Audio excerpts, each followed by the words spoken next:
nosotros les vamos a presentar la organización de la célula y del genoma, junto con mi compañera Marbella y pues su servidora Anet López.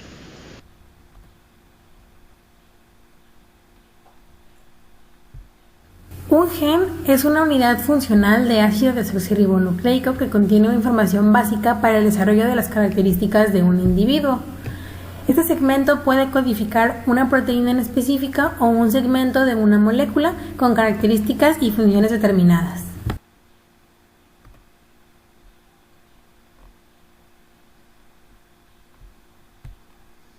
Un cromosoma es una estructura que se encuentra en el núcleo o centro de las células que transportan fragmentos largos de ADN.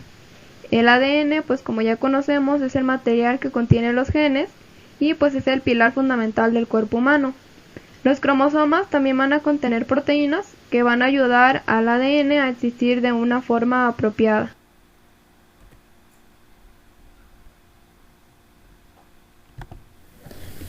El genoma es la combinación única de genes. En otras palabras, se puede decir que este es el conjunto de instrucciones genéticas que se encuentran dentro de una célula. Este se compone por 46 cromosomas divididos en 23 pares.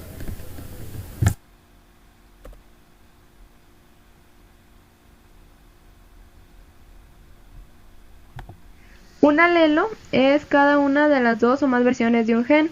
Un individuo va a heredar dos alelos para cada gen, uno para el gen del padre y el otro de la madre. Los alelos se van a encontrar en la misma posición dentro de los cromosomas homólogos. Si los dos alelos son idénticos, el individuo es homocigoto para este gen. En cambio, si los alelos son diferentes, el individuo es heterocigoto para este gen. Antes se usaba este término de alelo solo para describir pues variaciones entre genes. Ahora también pues se va a referir a las variaciones en secuencias de ADN no codificante, es decir, pues que no se expresan.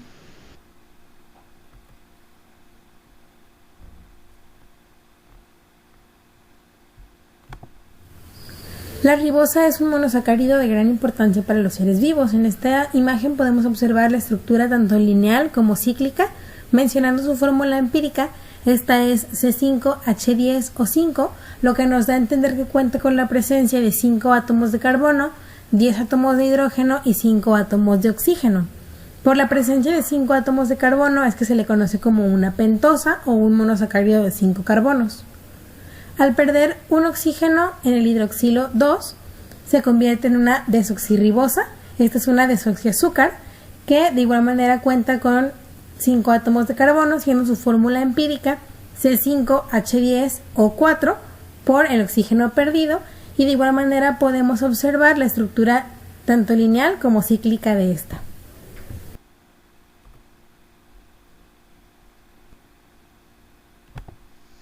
Ahora les vamos a mencionar las 10 propiedades físico-químicas del ADN.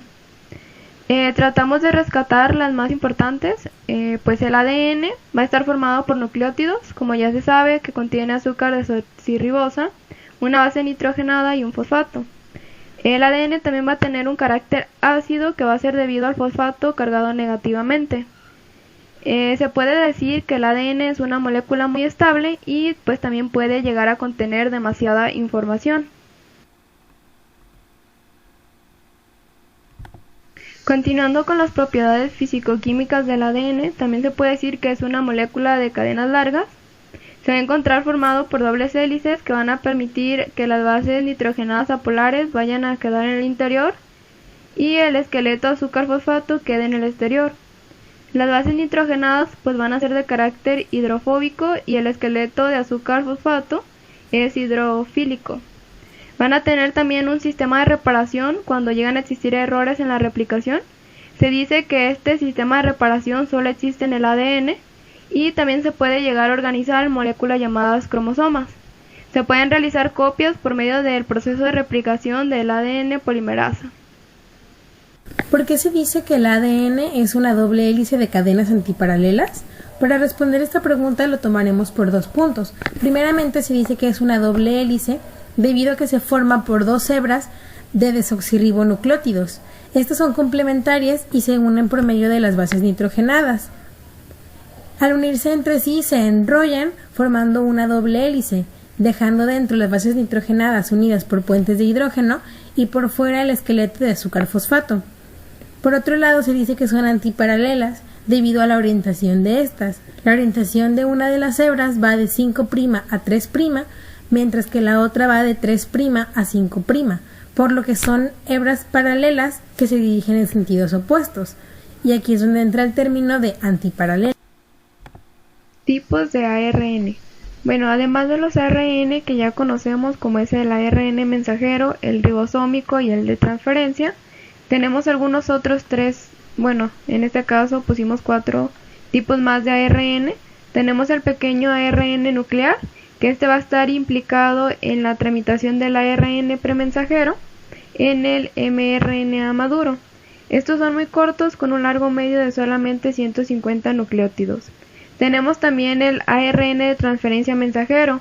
Este va a ser encontrado en muchas bacterias y la etiqueta de este ARN, las proteínas codificadas por el mRNA, que faltan los codones de parada para la degradación, y también evita que el ribosoma se atasque debido al codón de parada faltante. También tenemos el ARN doble trenzado, que este tipo de ARN tiene 2 cabos limitados juntos, como con el ADN doble trenzado. Este va a formar material genético de algunos virus. Y por último tenemos el cNARN, que este se va a tratar de un ARN nuclear pequeño y monocatenarios que tienen sus propios promotores, y se ha descubierto que se encuentra finalmente en el retículo endoplasmático para el transporte de proteínas.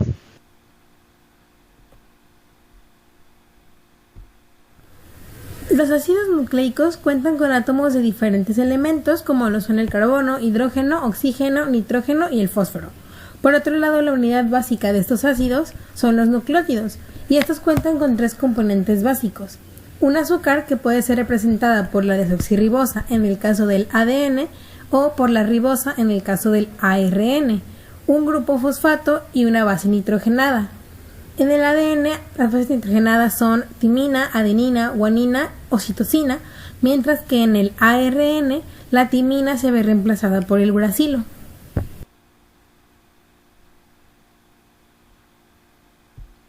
La estructura secundaria del ADN es la disposición en el espacio de 2 cadenas o hebras de nucleótidos de doble hélice, con las bases nitrogenadas enfrentadas y unidas mediante puentes de hidrógeno.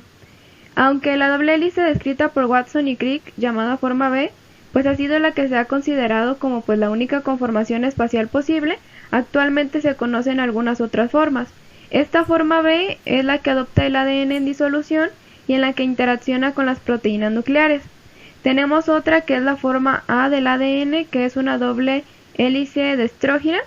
Esta es más ancha y corta que la forma B, y la forma A solo se ha observado en laboratorio, formada a partir de la forma B, cuando la humedad relativa desciende al 75%. Además de la forma B y la forma A anteriormente mencionada, también tenemos la forma Z del ADN, que es más larga y estrecha que la forma B. Esta es levógira, gira en sentido antihorario. Su forma se debe a la presencia de numerosos nucleótidos de guanina y citosina alternantes.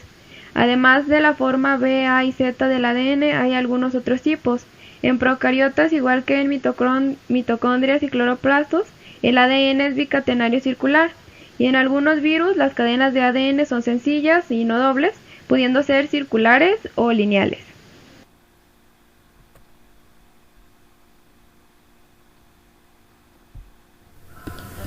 El ADN en su forma nativa es la estructura secundaria del ADN del tipo B. Esta tiene distintas características específicas, como que está formada por 2 filamentos complementarios que forman una doble hélice. También cuenta con nucleótidos que están formados por la unión de bases nitrogenadas, adenina, timina y guanina con citosina.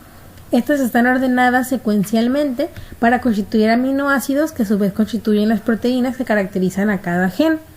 El tipo de giro de la hélice es dextrógira y este mide 3.4 nanómetros por vuelta, y en cada vuelta se compone por 10 nucleótidos. La forma que adopta el genoma de una célula en la división celular Bueno, cuando una célula se divide debe asegurarse de que cada una de las dos nuevas células que se forman pues tenga una copia del material genético. El conjunto de ADN de una célula, como ya se mencionó, pues se le conoce como genoma. El ADN se va a asociar con proteínas que se le conoce como histonas y el complejo de ADN más las histonas se le conoce como cromatina. La cromatina se va a condensar cuando va a comenzar lo que es la división celular y esta va a tomar forma de pedazos lineales llamados cromosomas.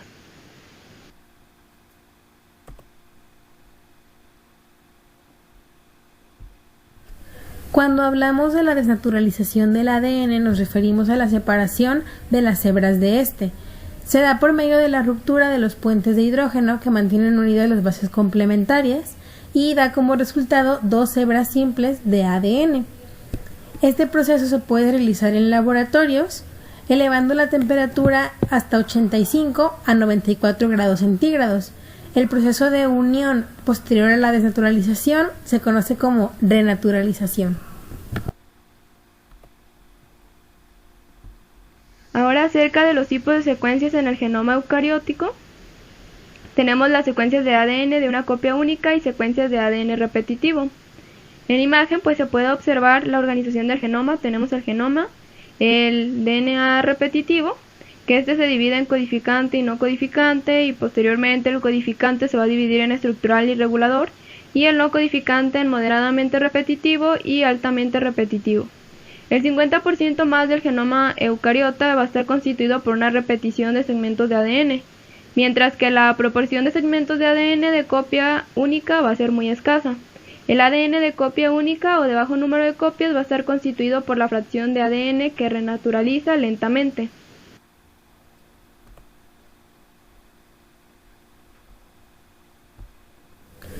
La complejidad del genoma eucariótico se define como la suma de los tamaños de todas las secuencias diferentes que éste contiene. Por eso, para un genoma que tiene un tamaño establecido, se dice que a mayor repetición, menor complejidad.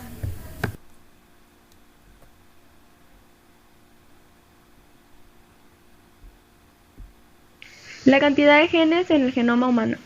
Bueno, aún no se sabe con exactitud la cantidad de genes que hay en el genoma humano, pero el proyecto Genoma Humano reveló que el número de genes que codifican para proteínas era sustancialmente menor de lo esperado, entre 30.000 y 35.000 genes.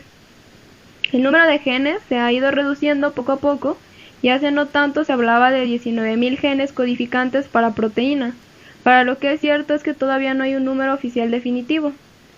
Esto quiere decir que aún no se sabe con exactitud pues el número real de genes que existe en el genoma humano, pero hasta ahora se conoce un aproximado que es de 19.000 genes.